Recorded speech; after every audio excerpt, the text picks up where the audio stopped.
In this track guide, we'll be covering the Monaco circuit. We'll be taking a look at braking points and also braking references and markers, which will be objects around the track that we can use to visually memorize where we should be braking on the track. Monaco is a very difficult track, so it may take a long time for you to be able to get used to this track. And even this lap in the video will not be the perfect lap, but I will do my best to try help you improve your lap times.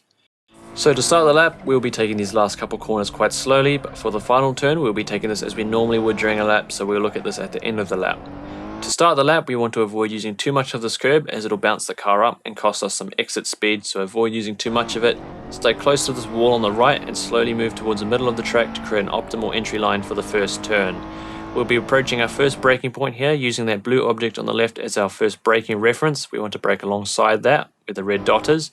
And we can also use this sign above the track, but it's a little bit more difficult to judge our braking point from it. Braking a few car lengths before it where the red dot is on the screen. Be careful braking into this first corner because it's quite bumpy, but once we reach the turn-in point, we want to use as much of this curb as possible without cutting too much, as that will invalidate our lap. Carry as much speed as you can over this curb without running into the fence on exit, but you want to be as close as you can to carry the speed up the hill, moving to the next turn. So now we move on to the next turn where it's also quite difficult to spot our braking point, which will be just at the top there where the crest is. Using this pedestrian crossing as our first braking reference, we want to brake a couple car lengths after this, or as we move forward a couple frames, we can see as this white line begins to turn to the left, we can also use this as a potential braking reference so that we can brake accurately each time we enter this turn. You can see the red dot is on screen, we want to brake there. Carrying a lot of speed through this turn, trusting the downforce, we reach our first apex, carrying our line between these two white lines. Remember not to slow down too much because we want to carry enough speed so we reach the next apex right here, keeping as close as we can to the left side of the wall as we want to open up our entry line for the next turn. So stay to the left here. Our next braking point will be in the middle of these white signs along the fence here. So just in the middle of the short straight, we want to hit the brakes and then bring the car back to the right here, as we can afford to use a little bit of this curb, but don't hit the wall, whatever you do, because that will end your lap straight away. Then bringing the car out to the left, be gentle on the throttle, you don't want to get too much oversteer there. And here we have a complicated braking point again. It's quite hard to judge the braking point. We can use that curb on the right there as a braking reference, brake in the middle of it, or that black balcony at the top. We want to brake just underneath that. Slowing the car down, keeping as close to this fence on the inside as we can. The car may move a little bit away from the fence on exit, but keep patient and wait until the car is coming back to the inside before we get on the throttle again. We don't want to be turning too much to get around this next wall on the left here. So bring the car back to the right, around this fence, and then we reach our next braking point to the Lowe's hairpin where we see this light above the track here. We want to brake just underneath this. That's our braking reference for this turn, braking hard and shifting down to first gear. Stay wide on the entry, don't turn too early because that will mean you'll probably hit the wall on the exit. Don't run over this curb on the entry because that will also probably push the car wide into the wall. So stay wide on the entrance of the turn, following this green line, and then turn a lot. So stay wide, turning into the corner, turning over 180 degrees with the steering wheel, just so we make sure that we can make it through this turn. It's a very difficult corner to get right, and we don't want to be doing any overtakes into that turn. Then we bring the car back to the left side of this white line on the screen, so we can open up the entry line for the next turn. So we'll be doing that, playing it in slow motion, gently touching the brakes so we can slow the car down a little bit enough to make it around this turn. Don't drive completely over this curb, because if we put all four wheels over this curb, it'll push us wide into the wall on the exit. So just put the inside tires over this curb, it'll help put us around, and then we reach the next braking point, which is the end of the sign here, this black Assetto Corsa sign. We want to brake at the end of the sign, shifting down to first gear, carrying a little bit of speed around this turn without hitting this inside curb, because again, it will bounce the car, giving us a poor exit. So avoid using too much of this curb, carrying some speed, being patient before we get onto the throttle, waiting till we are at the apex or just after the apex before getting onto the throttle again, carrying our speed through the tunnel, keeping close to the wall on the right here, then back to the left, and now we look for the 100-meter board on the right side wall here. We want to be braking just before this, as we can see with the red dot on the track. It's about a car length before the sign. We want to be braking hard, and shifting down through the gears back to first for this tight chicane.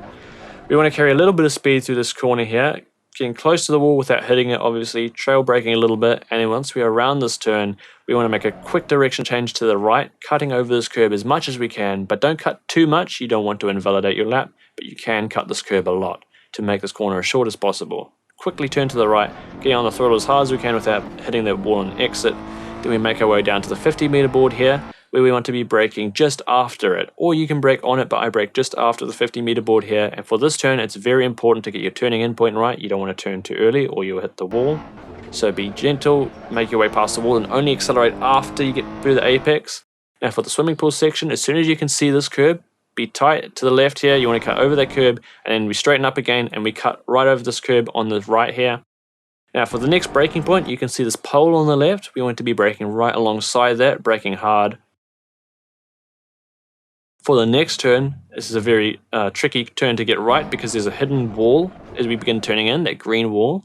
You don't want to turn too early or you will hit this wall. So be patient, get around this wall, and then we move on to the next turn, where you can actually cut this turn more than I do here. I just wanted to avoid cutting through the bollard. It just didn't seem right, but you can cut more than I do here through this turn, so you'll make a little bit more time.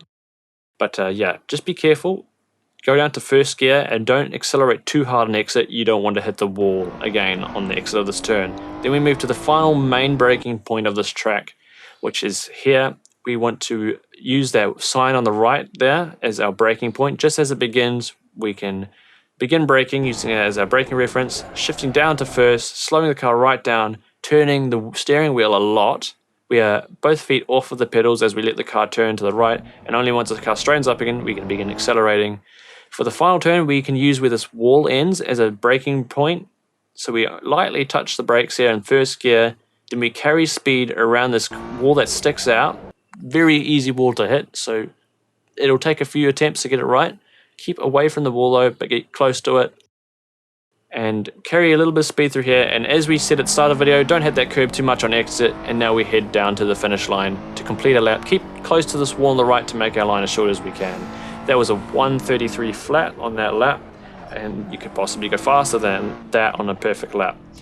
I'll let you watch the lap again without me talking, without the distractions, and I'll speak again at the end of the video.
As we approach the final turn again, this is a lap complete at Monaco, a very tricky track to get right, but once you get it right, it's very satisfying. I hope this lap guide has helped.